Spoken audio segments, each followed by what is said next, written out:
What's going on, guys? Welcome back to Grey Talks Wrestling. Hope you're all doing well. You're ready for another retro review.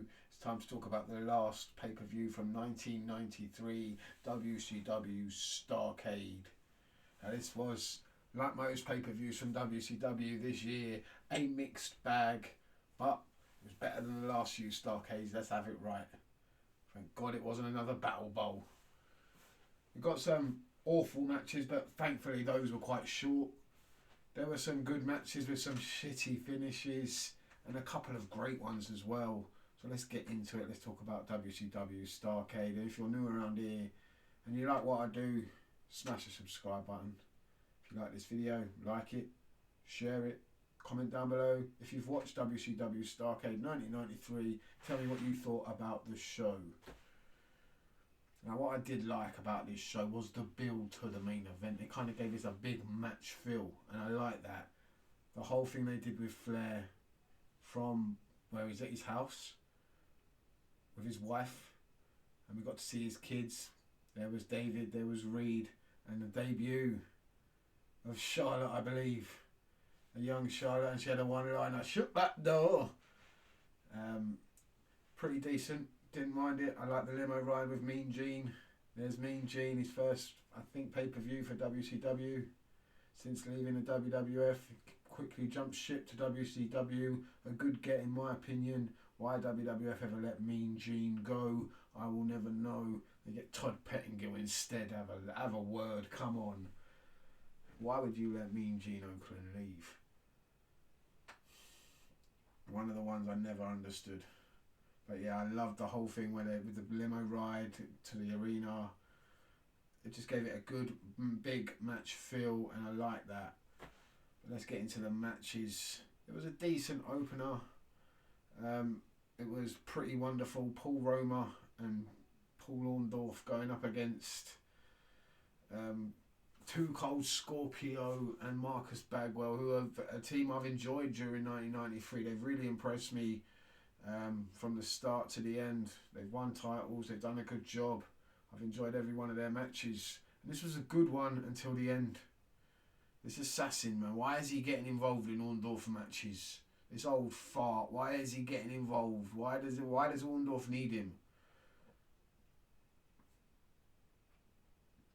Headbutts Bagwell. No, he headbutts Scorpio, doesn't he? And then yeah, they roll it, they get him in the ring, and Orndorff gets the win. Second match was terrible. Here comes the Shockmaster. He's still around. How they're making this guy go out there and do this thing. Poor old Uncle Fred. Poor Tugger.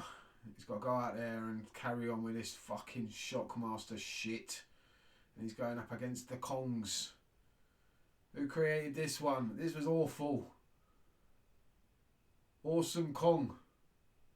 I'm not talking about, you know, the Awesome Kong. You're probably thinking this wasn't it. I never knew there was another one before her. There was some big fat guy in a mask. And he had a tag team partner called King Kong. That's right. It's the creative genius in 1993 of WCW. Coming to the forefront. This was dreadful. Couldn't decide which one was in the match. No one knew. The screen said it was Awesome Kong. The commentator said it would be Awesome Kong. Turned out it was King Kong. Didn't really matter, not really. This match was fucking dreadful. Two big fat guys fighting in a ring for about 4 minutes. Wasn't enjoyable at all. Absolutely dreadful. Shouldn't have been anywhere near a pay-per-view. Luckily, things took a turn for the better, because we've got another classic 15-minute time limit draw for the TV title between Ricky the Dragon Steamboat and Lord Steven Regal, and I'm loving this feud. Just give me more of this. This was great for 1993. Regal has been fantastic ever since he's arrived in WCW. Absolutely killing it. Every match he's had, every match I've watched, gone back and watched, has been absolutely amazing. A standout performer, an MVP in 1993 in WCW on the American wrestling scene has been Steven Regal. Fantastic. Great match again, and of course Ricky the Dragon Steamboat. What a legend, man. even now, after all the years, he's still knocking out classic after classic. This was fantastic. Then we got to see Cactus Jack and Max Payne. What was Cactus Jack? What did Cactus Jack do to deserve a tag team partner in Max fucking Payne? Why? What did he do? Who did he piss off? Had a bog standard match. Cactus Jack, of course, is very, very good. He made his match a lot better than it should have been. Against Tex Slazenger and Shanghai Pierce. Some more great creative right there for you. Yeah, no.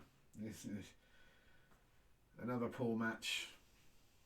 And the only reason it was half decent was because of Cactus Jack. And the shit he does in the ring and outside the ring. The stuff he does to his body was entertaining.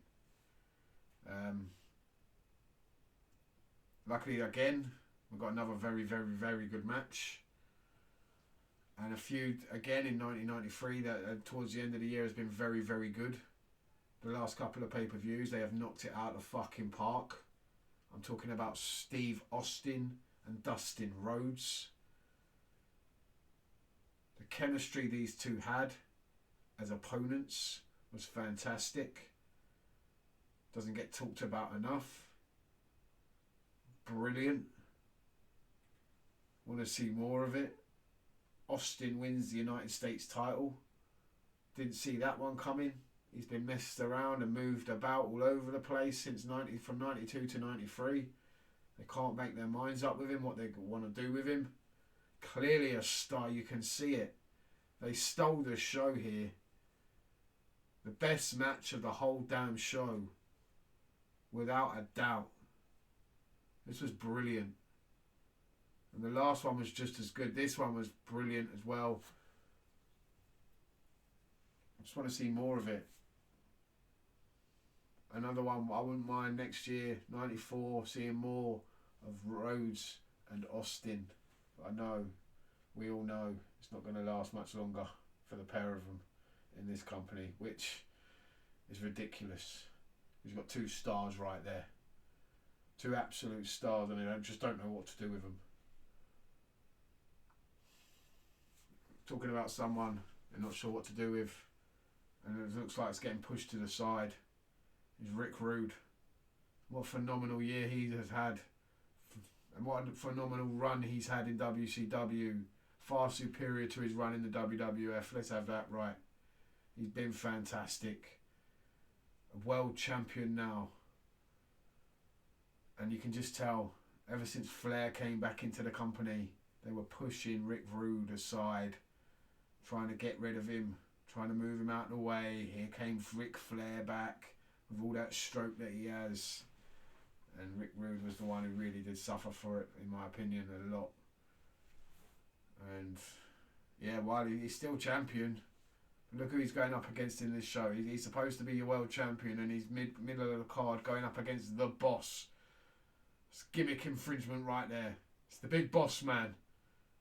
It's the big boss man. You just cut out man. Surely they got sued for this shit. Surely they did. Gimmick infringement all over it. Just changed the colour of his top. Went from blue to black. It was a decent match. Decent match. One of the better ones of the show. Both of them can work. And it worked. No complaints. It's just, yeah. How did they get away with that? There's no way Vince McMahon took that line down. No way at all. There is no way he allowed the boss to continue for much longer. Not going to happen. But yeah, I just felt sorry for Rude, really. Just felt like he got pushed to the side. He's supposed to be he's supposed to be the world champion, and he's just been pushed to the side, forgotten about a little bit, because it's all about Ric Flair, this show. What didn't feel right was watching Hawk in a tag team match. Even if it was with the icon, the legend that is Sting, and they make a very good team.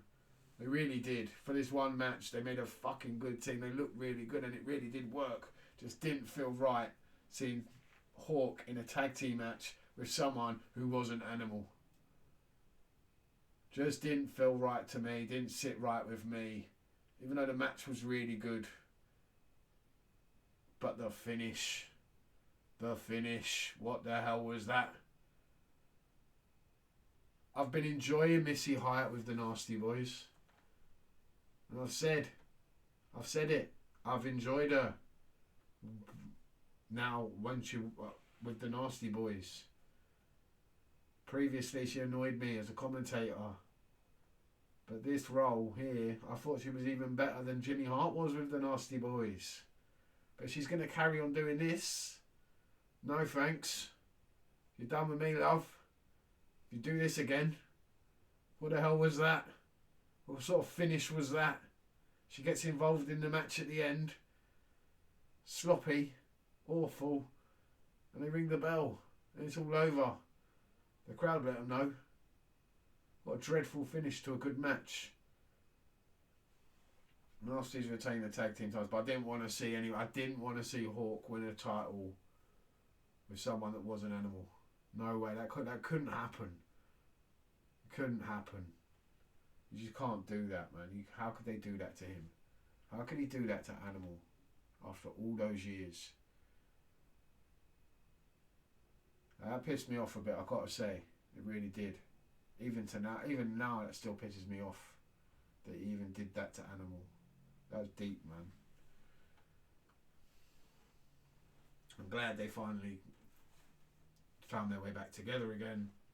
But during this time, yeah, that was bullshit. Wasn't happy with Hawk, man. Not at all. Anyway, we get to the main event. Vader versus Flair. Great build for the match, like I said. Loved that. The match itself, in my opinion, should have been a lot more one-sided than it was. Vader should have beat the shit out of Flair. Vader should have dominated Flair. Vader should have fucking ended Flair. What the hell sort of finish was that? Some fucking sloppy roll-up. How are you beating Vader like that? Behave. How's Vader losing like that? Absolutely pathetic. But what a surprise. What a surprise. Ric Flair's back and he's the champion. There you go. Let's just push Vader to the side. The monster that you've created. That could have gone on to done big things. The people he's destroyed in his path to becoming one of the most dominant champions you've ever had. And you go and do that just to give Ric Flair his 11th title. Well done. Well done. I love Flair, but yeah, that was a wrong call in my opinion. Wrong call. Vader should have absolutely destroyed him.